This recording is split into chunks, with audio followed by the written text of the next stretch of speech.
It's time again for the Throttle Up Leadership Podcast with Dr. John Dentico.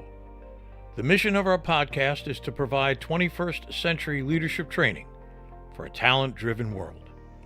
We help organizations implement strategies and practices designed to attract, hire, engage, and retain top talent while mitigating the effects of burnout.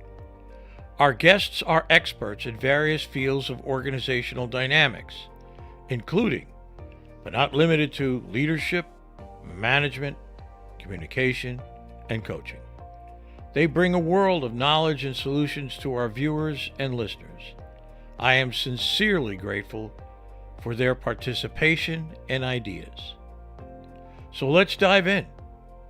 And if you enjoy our podcast, please like, share, and subscribe. We genuinely appreciate your support.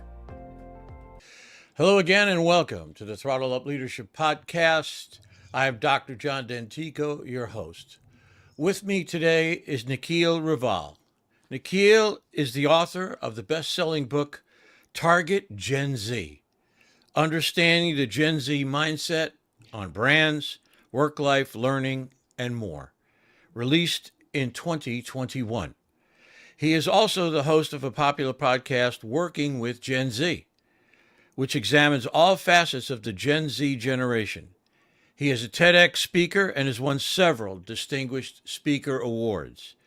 Nikhil has worked with several global, regional, and Asian companies, with senior leaders creating leadership solutions that build strategy, capacity, and capability for transforming business at the intersection of business and people.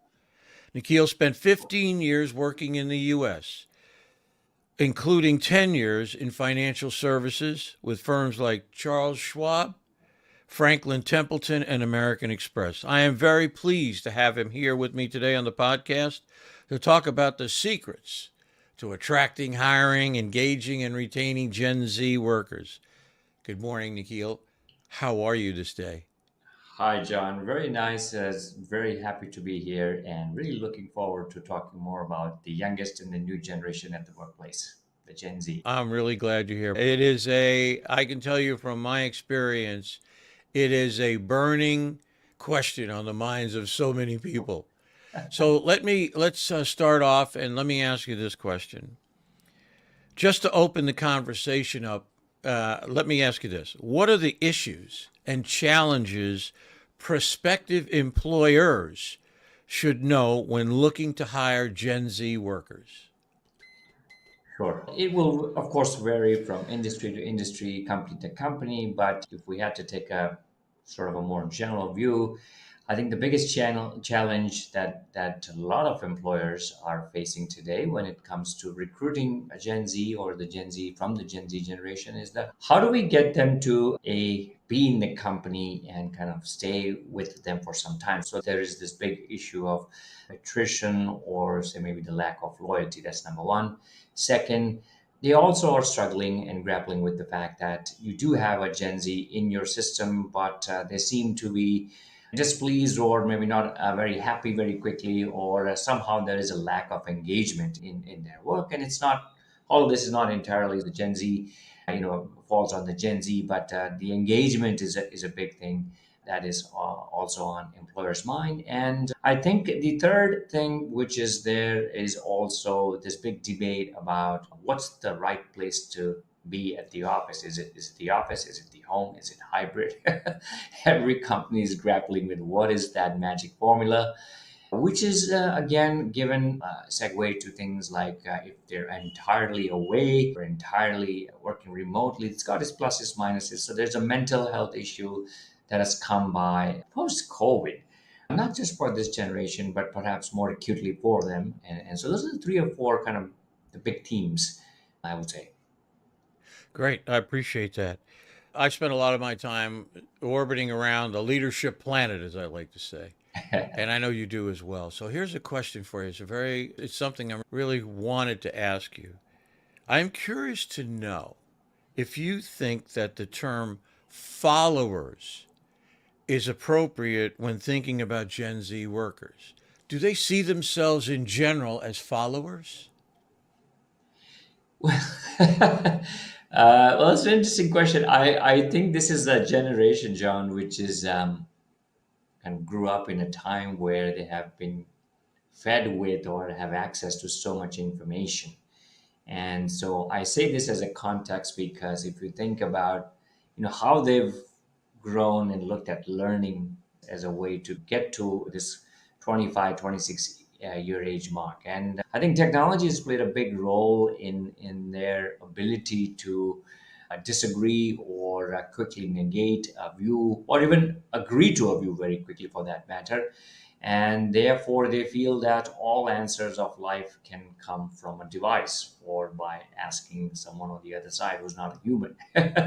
And therefore, the word follower, in the traditional sense of what we say, that, okay, I've got a role model, I've got someone, and I've got to follow. They do have their own role models, but I think they feel that they're quite self-sufficient, largely driven with what technology and the access to technology is given, and not to be blamed, because back in the day when we were in school or when we were in the classroom, if a professor told us something, we would listen to him, or we would go to the library to cross-check something. And here is a generation where they could just quickly Google right there at that time. They say, sorry, I disagree, here's the fact, or here's what you have. Yeah, there are followers. Gen Zs do have their own role models, but as I say, I think they feel that technology is. This is always. I would always say that Gen Y was the generation which accepted technology.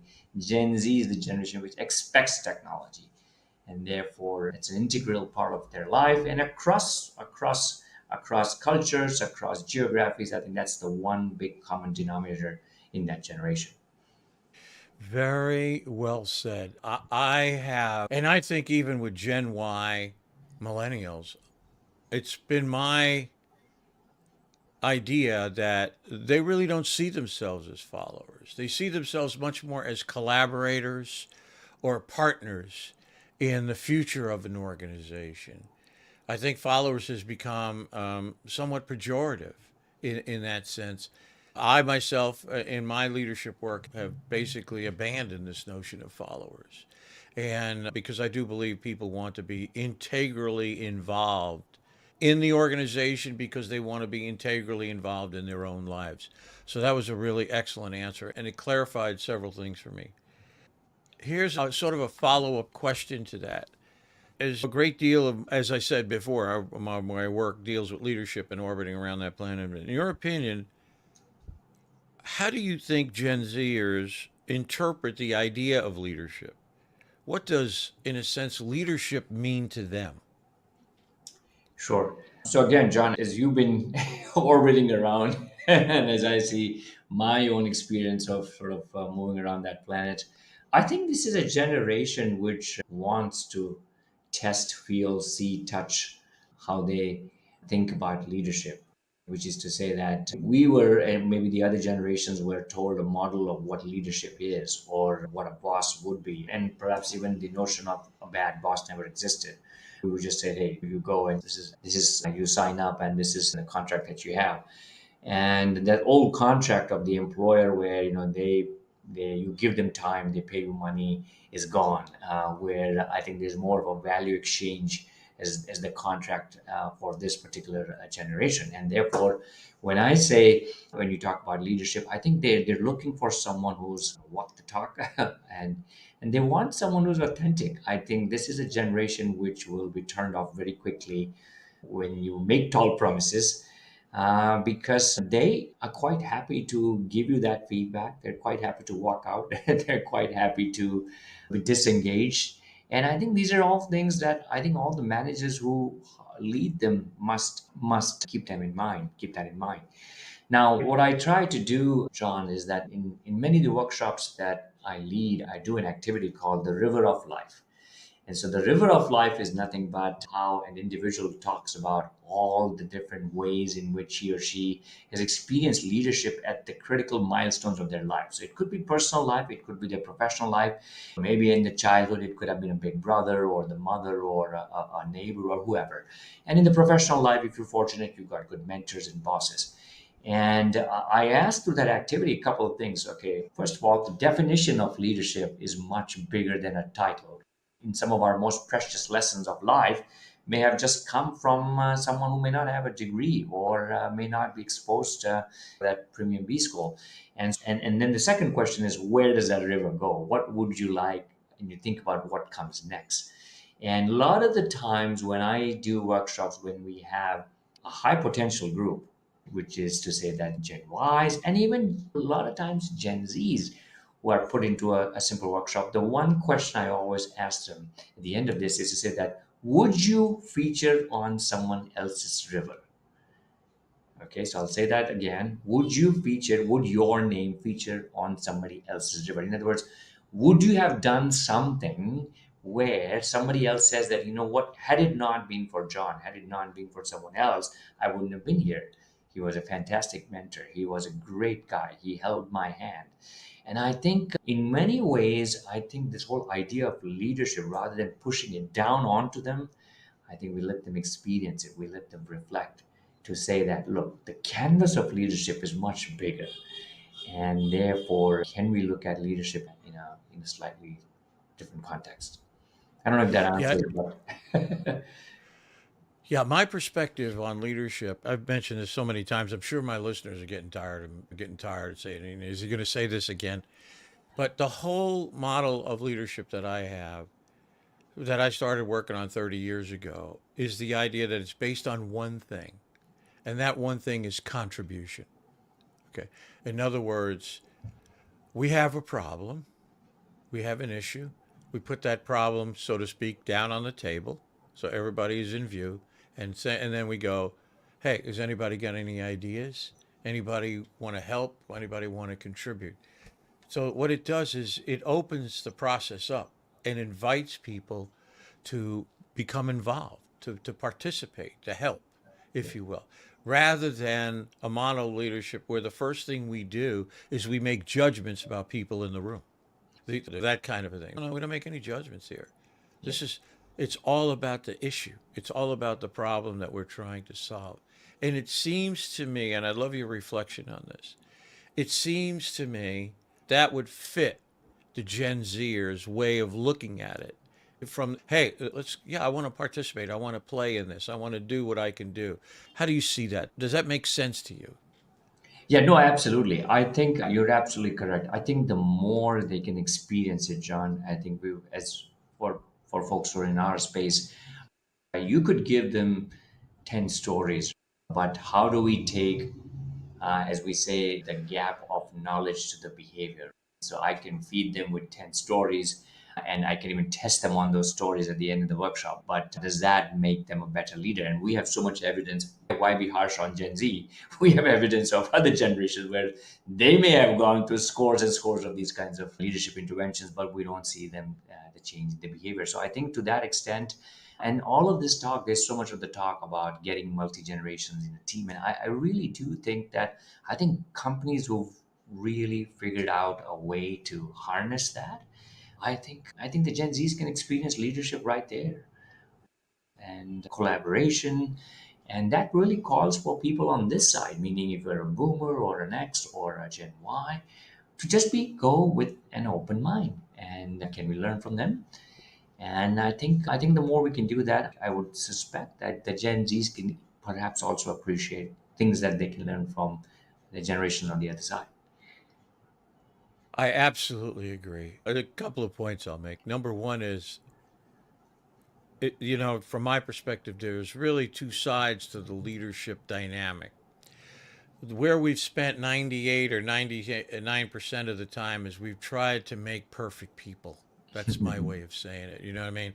We've invested so much in the human development side, hoping that if we get quote unquote perfect people, somewhere along the line we'll get perfect leadership. I don't think that's working. The second thing is, the other side is where I live, and that is the practices, the processes. Open it up. You never know where a good idea is going to come from.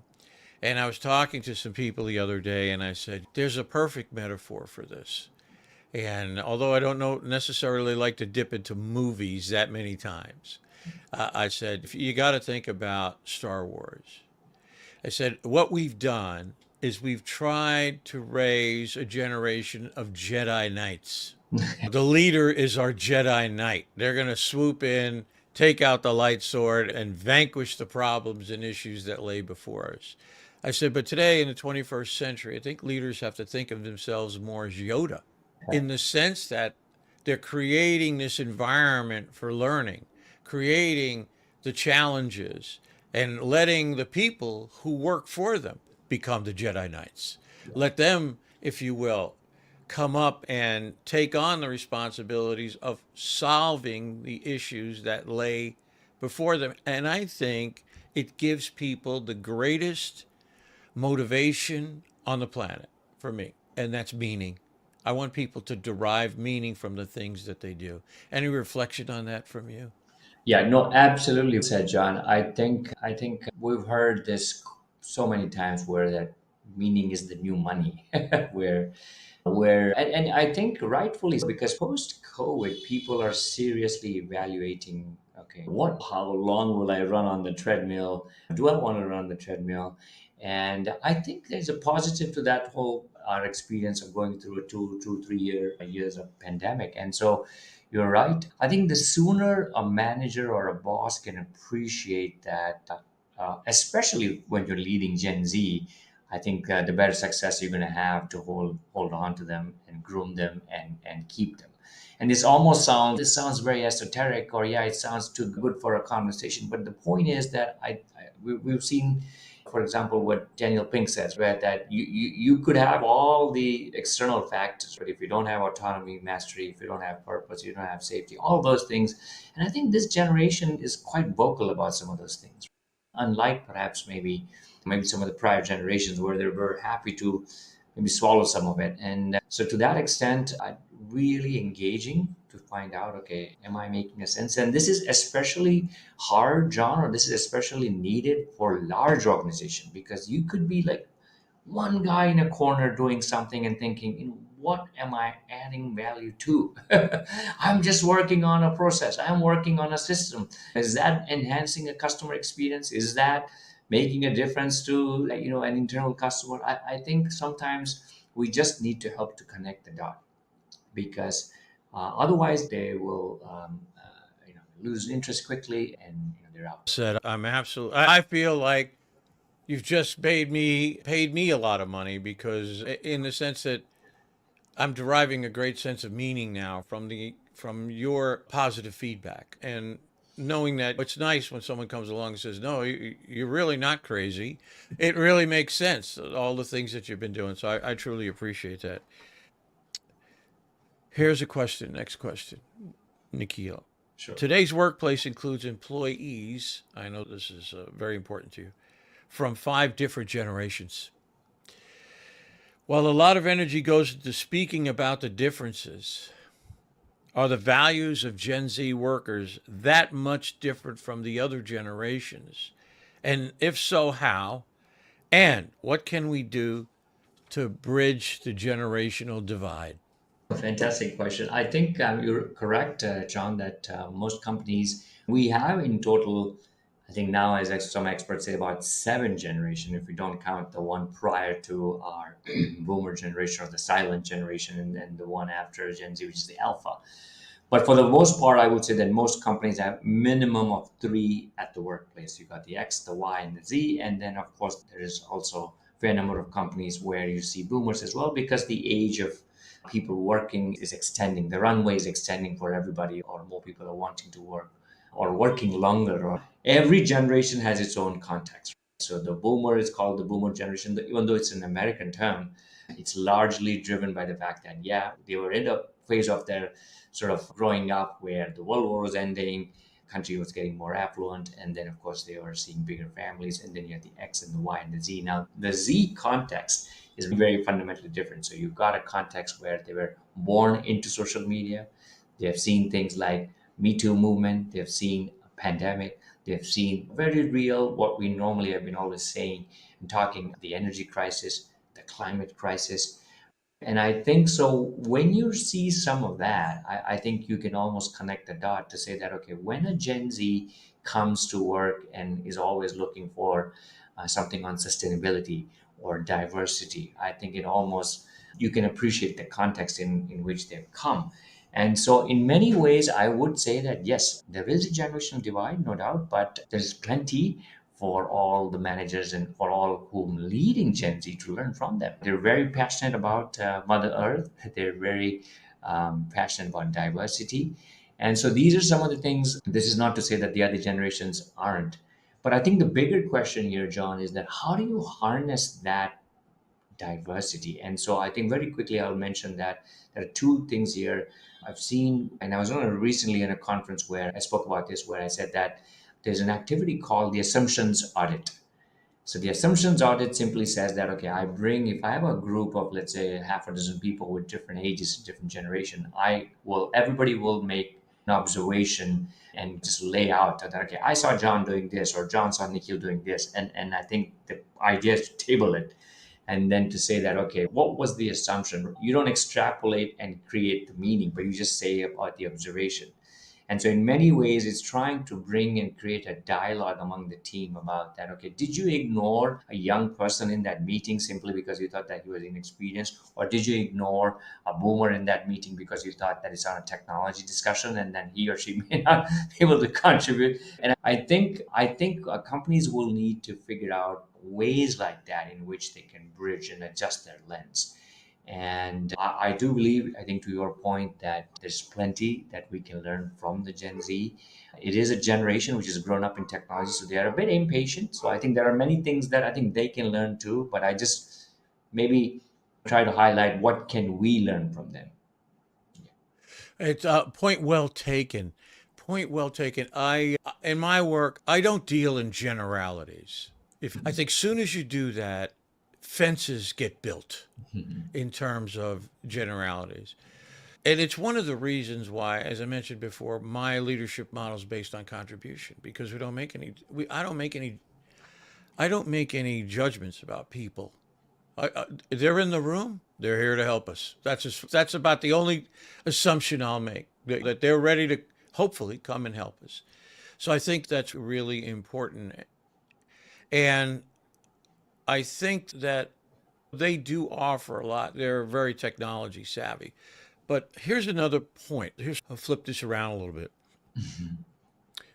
Many times when I talk about values, the values that I speak of are the baseline: trust, honesty, integrity, those kinds of caring, those kinds of values are, I think, the place we have to look to create, if you will, a baseline, a hub of the wheel, more than anything else, that all people, no matter what generation they're on, can attach to.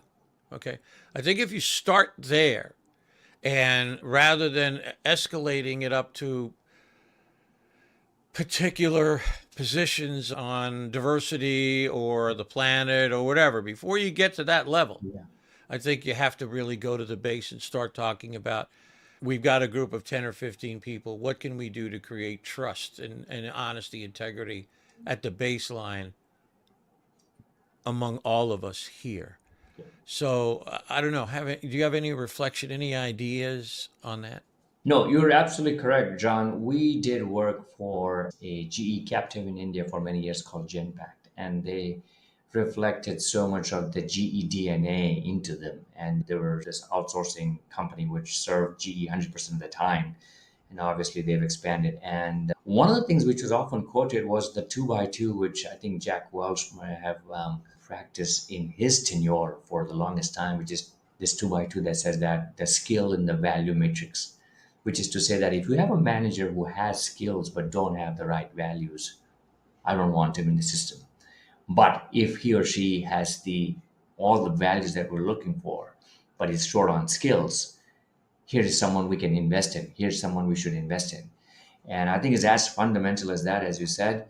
And this becomes increasingly important in a time when there's so much turbulence, so much pressure, the innovation cycles are getting shorter, the imitation cycles are getting shorter, all of that's there. And I'm not saying that companies are resorting to ways which are not ethical, but I think that always show who you are.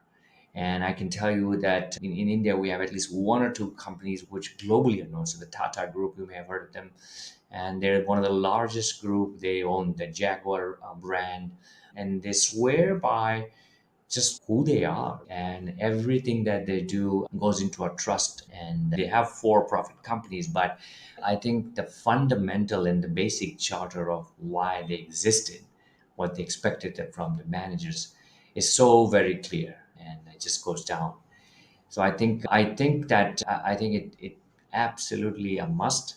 And the more we can show that from top is only when how it's going to go down in the system.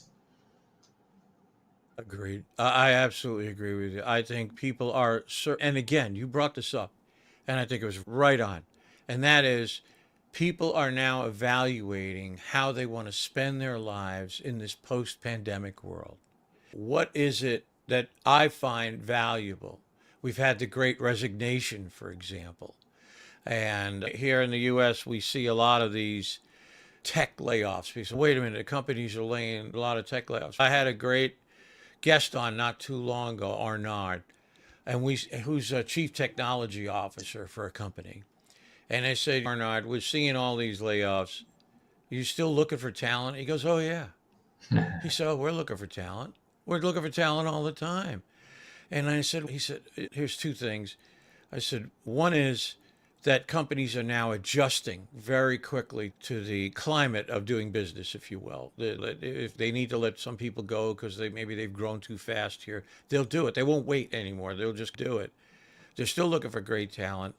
And also, there is the research I've done has said this is part of a way to enhance the look of your stock because Wall Street loves when people are cost conscious. And the easy way to do cost consciousness is lay people off rather than going in and saying, should we make an investment in new technology? I don't know. That's going to take us a while to figure it out. So if you're living quarter to quarter, or you may look at that road and say it's just a lot easier if we appear to be cost conscious to Wall Street. So I think that's really important. But I agree with you. I think people are looking for purpose. They want purpose in their life. They want meaning in their life. They want to have control and autonomy over their destinies. And if we can create that environment where people come to do the best work every day, it invites every generation to become part of something that's bigger than themselves, to use the old cliche. Any thoughts on that? No, you're absolutely correct. I think you touched upon it, John, before. It's increasingly becoming where, as we spoke, meaning is the new money. And I think since we're talking about Gen Z, if you look at back in the day, if I got a degree in finance, perhaps someone in my house will ask me, okay, what are you going to do when you graduate? I'll be expected to answer that I will either sell or do this or something in that domain. But we know now, with all the talk about AI and ML and all of that, the careers themselves are changing. So you no longer have the traditional career path where someone started in sales and is going to do sales for the next 30 years. You have what we call the career lattice, which means that yeah, I could have tried one thing, I'm going to do something else. 2 years later, I may take a break. And therefore, the old 70-20-10 in our world, I still believe that is good merit, which is to say that I think how do you engage and make employees feel real about what they're contributing to your point. And we don't want to send them to more classes, but I think the 70 itself can, if that's well structured, which means cross-functional assignments, exposure, newer technologies, whatever is on that list, for them, for you, we need to do that. And the 20, which is always about, can we get them to create good mentors in the system, which is the peers. And I think that is such a huge part of holding on to good talent, which is to say that we teach them how relationships matter. And we also talk about the fact that I've known companies, John, where when they onboard people, they will actually say that, look, here's your position. You can go to person X as your on-demand mentor, which means that in time of trouble, in times of crisis, in times of question, go to Mr. X, he's your on-demand mentor. And so I think the more you can do these kinds of things, it's going to add the experience and the value, and that really is important.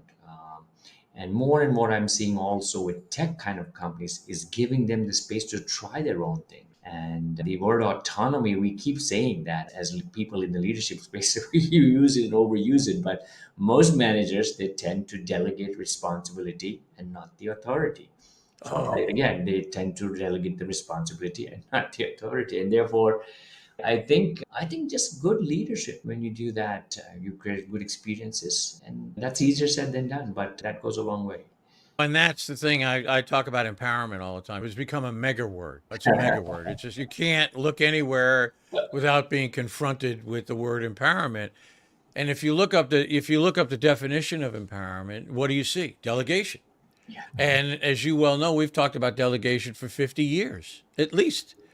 And it's the same. You got to be careful. It's the same thing. Delegate the responsibility and not delegate the authority. And now what you have is somebody running back to you all the time trying to figure out, can I do that? I just did it. I took it this far. Can I do that? And leaders have to be willing to let the person make a mistake Yeah. and learn from that and push through that and move beyond that. So in fact, I talk now about the hidden side of empowerment. I'll just talk about that very briefly. And that is, if a person has a degree, bachelor's or master's degree, 10, 15 years experience, they're delegating the power of their background, experience, and education to the organization. There's this other flow. It goes the other way. If you've got, and because what? An organization is nothing more than its people, really, Yeah.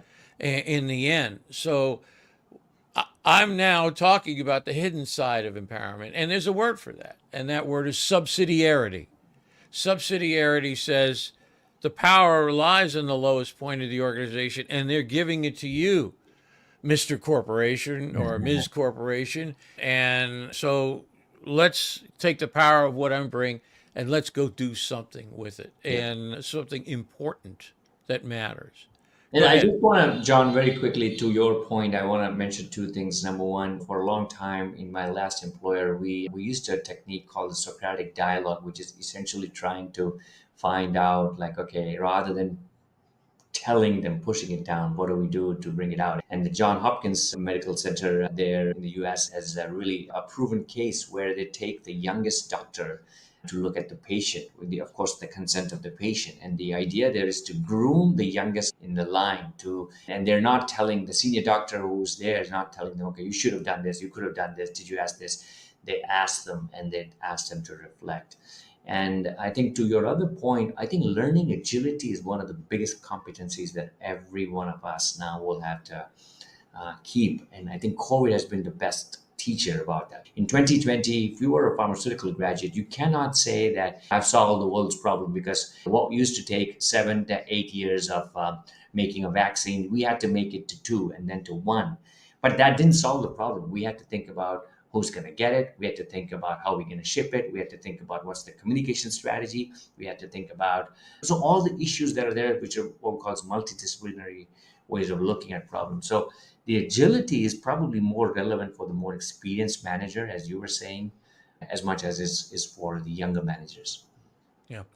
So let me ask you my final question as we get down to the end of the road here, and that is the magic wand question. Okay, which is, if you had a magic wand and you could wave it at an issue or a problem, what would it be, and why did you choose that?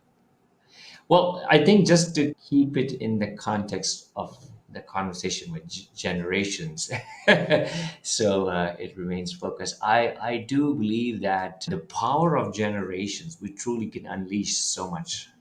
And I've seen company after company grappling with what I call the three W's that are change, what they're experiencing. So the workplace itself is changing, the worker is changing, and so is the work. So the workplace is changing by this debate about hybrid and all things that go around it. And a lot of times I've seen that it's more the elder generations who are willing to even adjust versus the Gen Z. And so I think that whole workplace dynamics has changed drastically. The worker itself has changed in a big way. So he or she is working longer. He or she is feeling more of the mental pain that perhaps never existed. and all the things that go around with the resilience and empathy and everything that we talk about in our world. So the worker has changed in that context, and the work itself has changed, which is to say that with all the talk about AI and the doomsday about, okay, what can it do to the jobs and so on. So I think the way to come around that would be to say that, look, can we harness the power of generations in the workplace? There's enough experience where let's not be biased by the ageism for those who are in the system with experience, also not for the younger ones who are just entering. So can we harness that at the workplace? Can we harness that to the worker and then also the work? So in my view, I think if we can just mesh that, because companies spend so much in change programs, John, we know this better than where we always say that the challenge is always about how do you take what's called the level 2, which means the knowledge, to the level 3, which is the behavior, to the level 4, which is the impact. And so to me, I think as us as learning professionals, as leadership folks, I think to me the biggest value would be to the business from our side is not so much to create a fantastic workshop, but is help them to create experiences after the workshop which help to change the behavior. And if we can succeed in that, I think everything that we've been talking about, whether it's Gen Z or a toxic boss or whatever else that we want a manager to be more customer oriented, we want a company to be a much more sustainable looking, whatever the case, the challenge is changing the behavior. And can we do things where it's the gap of the L2 to L3, the knowledge to the behavior? Let's create experiences which help to bridge that gap.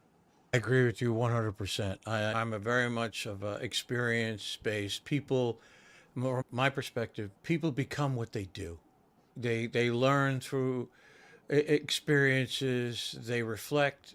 Hopefully, they're open to learning, open to making mistakes, and saying, "I tried that. That didn't work. Let me try something different."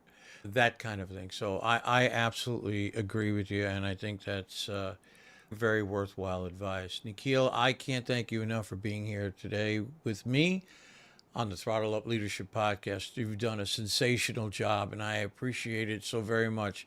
You have cleared up a lot of things. You've made me think about a number of things.